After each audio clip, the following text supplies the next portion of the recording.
Les lois universelles. Les lois universelles sont des principes qui régissent l'univers et qui sont valables partout et en tout temps. Elles sont souvent associées à la spiritualité, à la philosophie et à la physique. Voici quelques exemples de lois universelles. La loi de la gravitation. Les objets avec masse s'attirent mutuellement. La loi de la cause et de l'effet. Chaque action a une conséquence. La loi de l'attraction. Les choses similaires s'attirent. La loi de la résonance. Les choses vibrantes à la même fréquence s'attirent. La loi de l'équilibre. Tout est en constante recherche d'équilibre. La loi du karma. Les actions ont des conséquences, bonnes ou mauvaises. La loi de la responsabilité. Nous sommes responsables de nos propres vies. La loi de la liberté. Nous avons le libre arbitre. La loi de l'abondance. L'univers est abondant et nous pouvons tous avoir accès à cette abondance. La loi de l'amour. L'amour est la force la plus puissante de l'univers. Merci. L'hypnose. L'hypnose est une technique qui consiste à induire un état de conscience modifié chez une personne, caractérisé par une focalisation de l'attention, une relaxation et une augmentation de la suggestibilité. L'hypnose est souvent utilisée pour aider les gens à gérer des problèmes tels que l'anxiété, la dépression, les phobies, les addictions et les douleurs chroniques. Il existe plusieurs types d'hypnose, notamment l'hypnose traditionnelle qui consiste à utiliser des techniques telles que la fixation du regard, la respiration profonde et la relaxation pour induire un état de transe. L'hypnose ericksonienne qui consiste à utiliser des techniques telles que la métaphore, l'histoire et la suggestion indirecte pour induire un état de transe. L'hypnose humaniste qui consiste à utiliser des techniques telles que la visualisation et la méditation pour induire un état de transe. L'hypnose peut être utilisée pour diverses applications, notamment la gestion du stress et de l'anxiété, la gestion de la douleur, la gestion des addictions, l'amélioration de la confiance en soi, l'amélioration de la performance sportive, la gestion des phobies. Il est important de noter que l'hypnose n'est pas une science exacte et que les résultats peuvent varier d'une personne à l'autre. Il est également important de trouver un hypnothérapeute qualifié et expérimenté pour obtenir des résultats efficaces. Merci pour votre attention. À très bientôt. L'initiation. L'initiation est un rite de passage ou une cérémonie qui marque l'entrée d'une personne dans un nouveau statut, un nouveau groupe ou une nouvelle communauté. Elle peut être utilisée pour marquer des transitions importantes dans la vie d'une personne, telles que la naissance, la puberté, le mariage ou la mort. L'initiation peut également être utilisée pour transmettre des valeurs de génération en génération. Elle peut être une expérience spirituelle ou religieuse qui vise à connecter l'individu à quelque chose de plus grand que lui-même, comme une communauté, une tradition ou une divinité. Les initiations peuvent prendre différentes formes, telles que des rituels de passage qui marquent une transition de la vie, des cérémonies d'admission dans un groupe ou une communauté, des rites de purification ou de protection, des initiations spirituelles ou religieuses, des initiations par apprentissage ou par transmission de connaissances. Merci pour votre attention. Le pouvoir de la musique. La musique a une influence spirituelle importante sur l'homme. Elle a le pouvoir de calmer l'esprit, de réduire le stress et d'apaiser les soucis. Elle peut aider à atteindre un état de relaxation profonde. La musique a le pouvoir d'éveiller les émotions et de les faire ressortir. Elle peut aider à exprimer et à libérer les émotions refoulées. La musique peut aider à se connecter avec le divin, à atteindre un état de transe et à ressentir la présence de Dieu. La musique peut aider à améliorer la concentration et à se focaliser sur l'instant présent. La musique peut souligner les expériences spirituelles et les rendre plus intenses. La musique peut aider à la méditation en créant une atmosphère calme et relaxante. La musique peut favoriser l'unité et la cohésion entre les gens, en créant un sentiment de communauté. La musique peut exprimer ce qui ne peut être exprimé par les mots, les émotions et les sentiments profonds. La musique peut révéler les mystères de l'univers et de l'âme humaine. La musique peut aider la transformation personnelle et spirituelle en aidant à lâcher prise et à se laisser aller. En résumé, la musique a un pouvoir spirituel immense qui peut aider à atteindre des états de conscience supérieurs, à se connecter avec le divin et à exprimer les émotions et les sentiments profonds.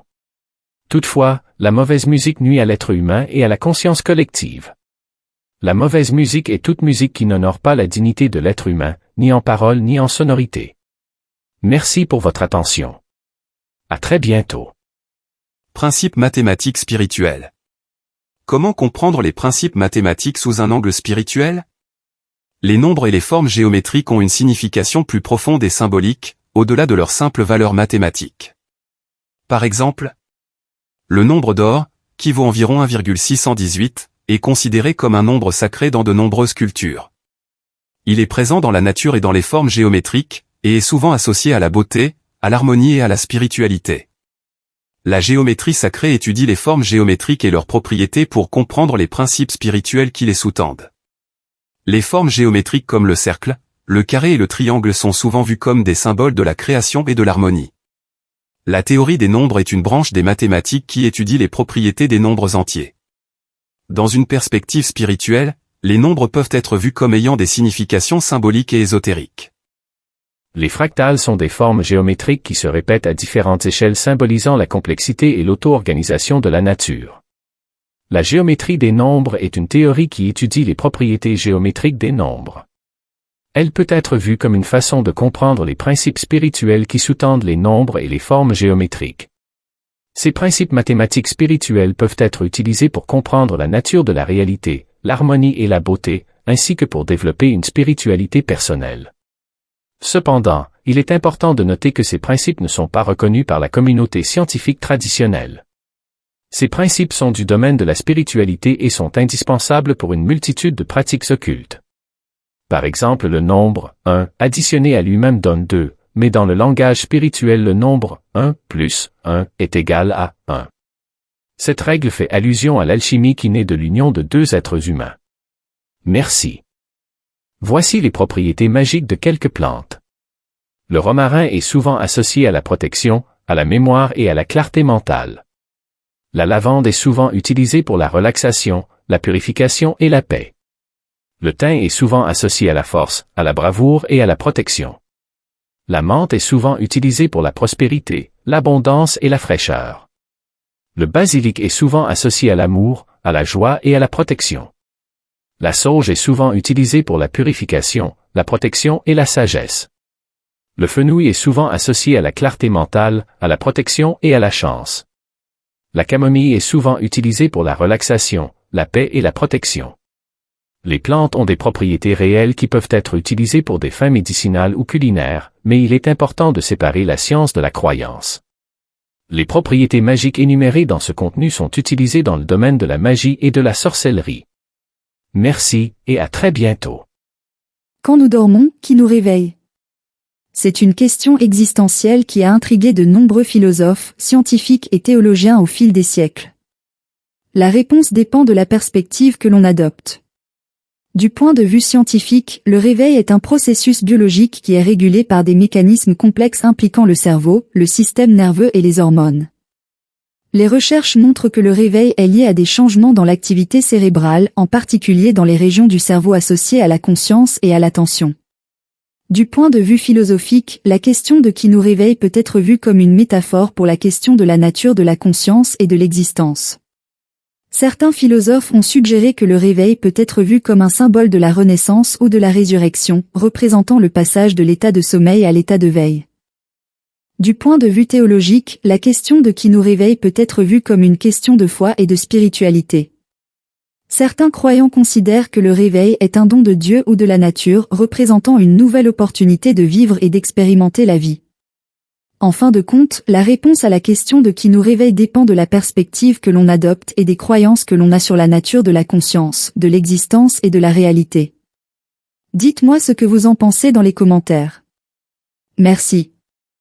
Dans de nombreuses religions, Dieu est considéré comme l'être suprême, le créateur de l'univers et le détenteur de pouvoirs illimités.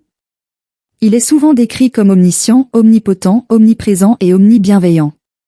Dans certaines philosophies, Dieu est vu comme le principe ultime qui sous-tend toute la réalité. Il peut être considéré comme l'essence divine qui se manifeste dans l'univers. Pour certaines personnes, Dieu est une expérience personnelle et subjective, une présence ressentie dans leur vie qu'elles peuvent décrire comme aimante, réconfortante ou guidante. Dans certains contextes philosophiques, Dieu est utilisé comme concept pour explorer des idées telles que la morale, la justice ou la nature de la réalité. Certaines personnes utilisent le terme Dieu comme métaphore pour décrire des forces ou des principes naturels qui peuvent inspirer un sentiment de respect, de crainte ou d'émerveillement. N'oubliez pas de vous abonner et de cliquer sur la cloche de notification.